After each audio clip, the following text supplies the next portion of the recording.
Hello beautiful people, welcome back to Tech Compounder. হোয়াটসঅ্যাপে পাঠানো picture যদি আপনার মোবাইল থেকে পার্মানেন্টলি ডিলিটও করে ফেলেন, তারপরেও সেই ছবিটি আপনার ফোনের কোথাও না কোথাও থেকে যায়।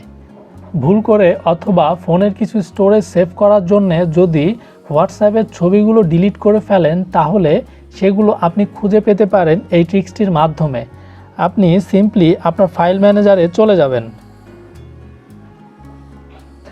ফাইল ম্যানেজারে গিয়ে আপনি ফোন স্টোরেজে যাবেন, সেখান থেকে অ্যান্ড্রয়েড থেকে মিডিয়া থেকে একবারে লাস্টে হোয়াটসঅ্যাপে যাওয়ার পরে আবারও আপনি হোয়াটসঅ্যাপে ঢুকে যাবেন। এখানে আপনার মিডিয়া ফাইল পাবেন, সেখানে যাবেন। এই মিডিয়া ফোল্ডারে আপনি এখন পর্যন্ত যতগুলো ছবি, অডিও, ডকুমেন্ট শেয়ার করেছেন তার সবগুলো হিস্ট্রি থাকবে। আপনি সিম্পলি জাস্ট এখান থেকে রিকভার করতে পারবেন। হোয়াটসঅ্যাপ ইমেজে গেলে যতগুলো ছবি পাঠানো হয়েছে সেগুলো সেন্ট আইটেমে পাবেন। আপনারা এখানে কিছুই দেখতে পাচ্ছেন না, কারণ আমি সবসময় এই ফোল্ডারটি এমটি করে রাখি। আপনারা চাইলে এখান থেকে ছবিগুলো ডিলিট করে আপনার ফোনের স্টোরেজ কিছুটা সেভও করে নিতে পারেন। ট্রিক্সটি ভালো লাগলে অবশ্যই লাইক দিবেন আর চ্যানেলটি সাবস্ক্রাইব করে সাথেই থাকবেন। Thank you.